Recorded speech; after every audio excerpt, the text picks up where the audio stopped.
Superfast century में आपका स्वागत है। मैं हूं आपके साथ आयुषी ओझा। बुलेटिन की शुरुआत करते हैं आगर मालवा से। ये बड़ी खबर हम आपको बता रहे हैं, पानी के लिए बवाल हो गया है। दरअसल पानी की पाइपलाइन को लेकर दो गांव के ग्रामीण आमने सामने आ गए हैं। सेमली और परसुखेड़ी के ग्रामीण एक दूसरे से भिड़े, दोनों ओर से पथराव जमकर हुआ।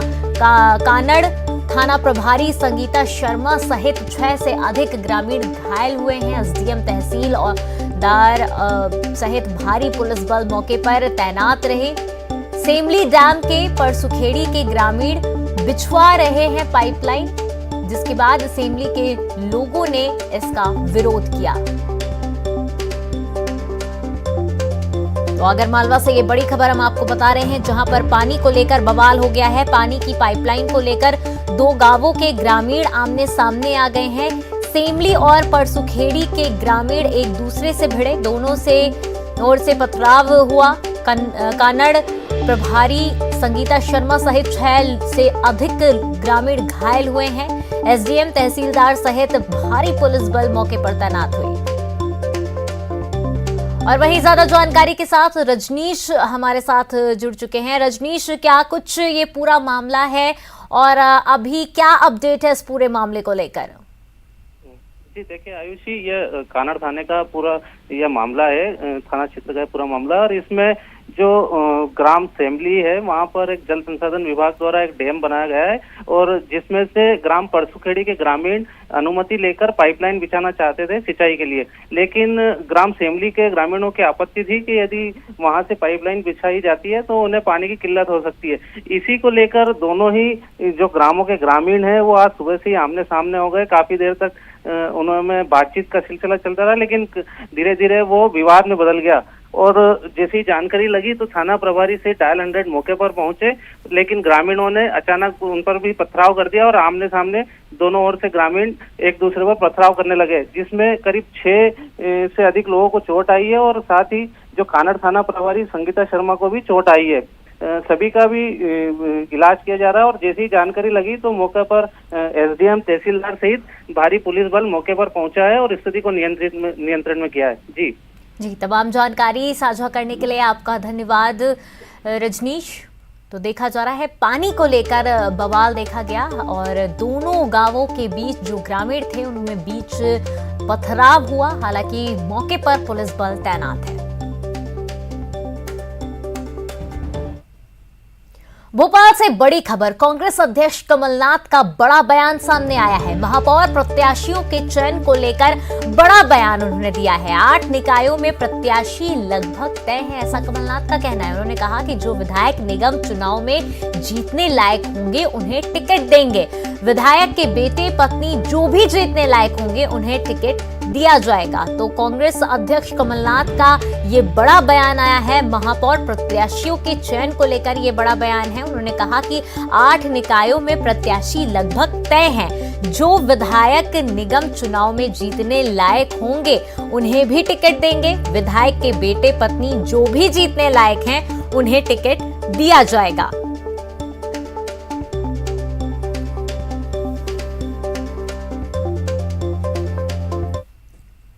जो सबसे जीतने वाले हैं और कई जगह के तो हमने तय कर लिए। हाँ, लगभग 8-9 तो हमने तय कर ही लिए, क्योंकि मैं इसका पूरी जानकारी ले रहा था। लगभग 8 के बाकी हैं। वो अब कब होंगे ये चुनाव, जुलाई में होंगे, अगस्त में होंगे, अभी इसमें समय है। पूर्व मुख्यमंत्री कमलनाथ ने ओबीसी आरक्षण को लेकर फिर सरकार पर निशाना साधा है। मीडिया से बातचीत में कमलनाथ ने कहा कि सरकार ने चुनाव न कराने के 1000 बहाने बनाए। जब हमने विधानसभा में कहा कि बिना आरक्षण के कोई चुनाव नहीं होंगे, इसके बाद सरकार ने मजबूरी में सर्वसहमति से प्रस्ताव पास किया। 23 जगहों पर ओबीसी का कोई भी आरक्षण नहीं मिला।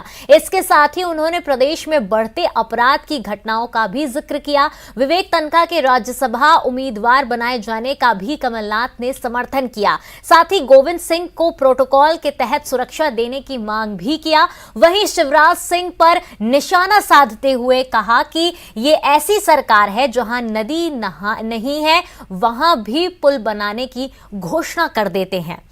तो लगातार देखा जा रहा है कि पूर्व मुख्यमंत्री कमलनाथ निशाना साधते हुए नजर आ रहे हैं और ओबीसी आरक्षण को लेकर उन्होंने फिर से एक बार सरकार के ऊपर निशाना साधा है।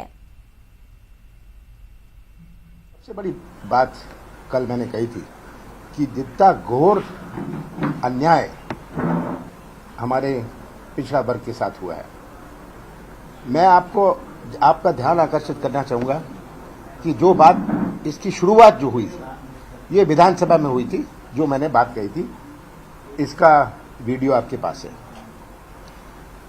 चुनाव कराने के लिए उसके पहले का जरा सुनिएगा।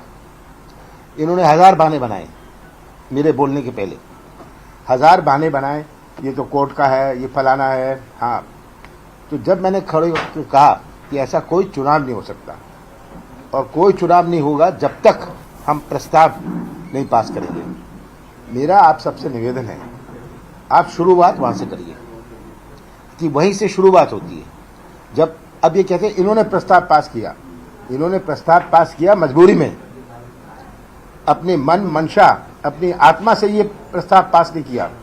उसके पहले जो भी इनके नेताओं ने भाषण दिया उन्हें कहा कुछ नहीं हो सकता, तब मैंने खड़े होकर ये बात कही। अब जो बात निकल के आ रही है कि एवरेज में 10% है, मेरे ख्याल में 23 ऐसे स्थान हैं जहां ओबीसी का।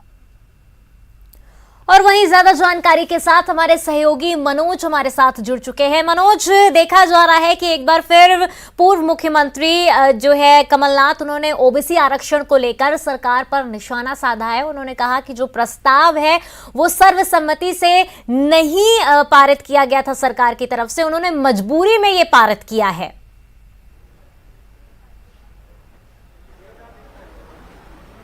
जी बिल्कुल, क्योंकि चुनावी माहौल है और यही कारण है कि लगातार कांग्रेस में बैठकों का दौर जारी है और ओबीसी को लेके एक बड़ा मुद्दा जो है कांग्रेस ने बनाया है और कांग्रेस साफ तौर से बीजेपी पर आरोप भी लगा रही है कि आरक्षण को लेके बीजेपी सरकार ने कुछ नहीं है, सिर्फ नोटंकी उनके द्वारा की जा रही है, श्रेय उनके द्वारा लिया जा रहा है। होर्डिंग्स पोस्टर लगा के बताया जा रहा है कि उन्होंने आरक्षण दिलाया है, लेकिन जनता के बीच में अब कांग्रेस इस बात को लेकर जा रही है कि जो आरक्षण दिलाने का काम किया था वो कमलनाथ सरकार में 27% आरक्षण ओबीसी को दिया भी गया था, लेकिन सरकार बीजेपी सरकार की मंशा नहीं थी, ओबीसी के साथ धोखा किया गया। इस तरीके के तमाम गंभीर आरोप है और यही कारण है कि आज जो है अधिवक्ता सम्मेलन पीसीसी में हुआ तो उस दौरान ये बताया गया कमलनाथ ने सभी को कि जनता के बीच में जाके ये समझाना पड़ेगा कि किस तरीके से ओबीसी के साथ धोखा हुआ है। उन्होंने तमाम आंकड़ों का जिक्र किया, बताया कि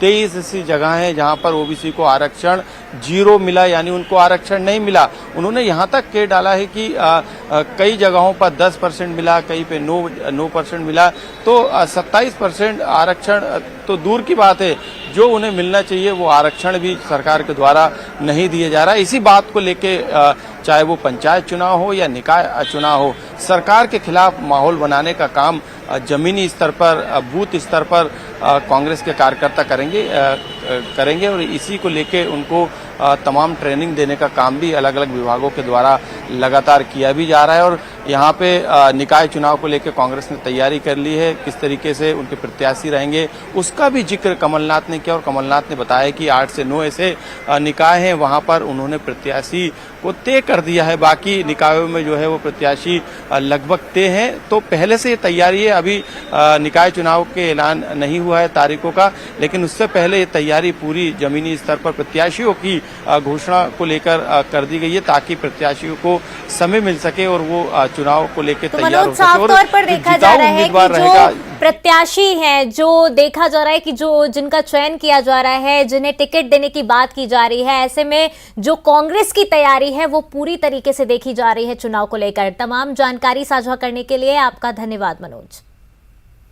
धर्मांतरण के मुद्दे को लेकर सीएम भूपेश बघेल ने एक बार फिर बीजेपी पर जमकर हमला बोला है। सीएम ने कहा कि बीजेपी के समय सबसे ज्यादा चर्चा में बने हैं उस समय सब मौन थे। उन्होंने कहा कि बीजेपी के पास कोई मुद्दा नहीं है।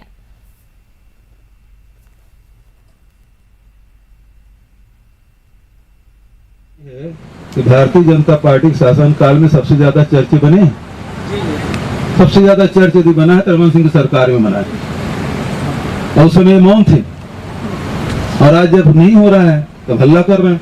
भारतीय जनता पार्टी के पास कोई मुद्दा ही नहीं है, या तो सांप्रदायिकता की बात करेंगे या धर्मांतरण की बात करेंगे, इसके अलावा इनको आता भी कुछ नहीं।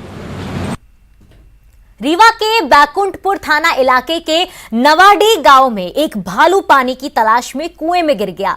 गांव के लोगों को जब भालू के कुएं में गिरने की खबर मिली तो वन विभाग को सूचना दी गई। वन विभाग की टीम ने गांव वालों की मदद से सुरक्षित भालू को कुएं से बाहर निकाला।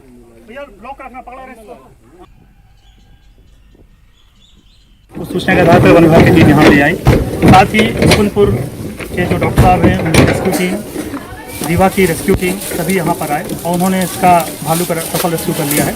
अच्छी बात यह है कि इस पूरे रेस्क्यू ऑपरेशन में ना तो पब्लिक से कोई घायल हुआ है, ना ही वन्य प्राणी घायल हुआ है। और रायपुर से बड़ी खबर, 2 दिन पहले केरल पहुंचा मॉनसून। छत्तीसगढ़ में भी मॉनसून पहले ही दस्तक दे सकता है। जगदलपुर में 10 जून, रायपुर में 15 जून को पहुंच सकता है मॉनसून।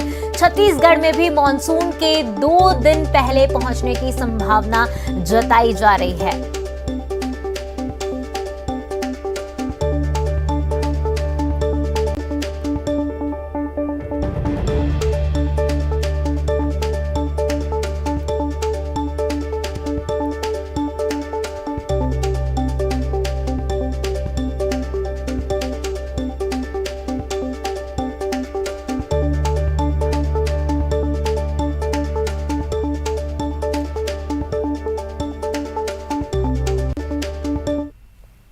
कवर्धा से बड़ी खबर, छत्तीसगढ़ मध्य प्रदेश की सीमा पर पहुंचा हाथियों का दल। हाथियों के दल के पहुंचने पर वन विभाग अलर्ट नजर आ रहा है। रिहायशी इलाके से फिलहाल दूर है हाथियों का दल।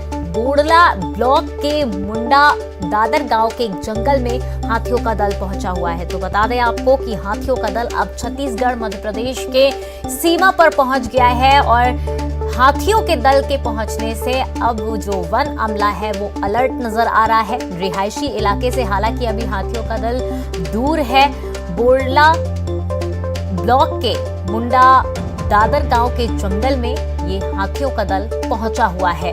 रिहायशी इलाके से फिलहाल अभी ये हाथियों का दल दूर है, लेकिन जो सीमा है मध्य प्रदेश और छत्तीसगढ़ की, वहां पर हाथियों का दल पहुंच चुका है। हाथियों के दल पहुंचने से वन विभाग अब अलर्ट मोड पर नजर आ रहा है।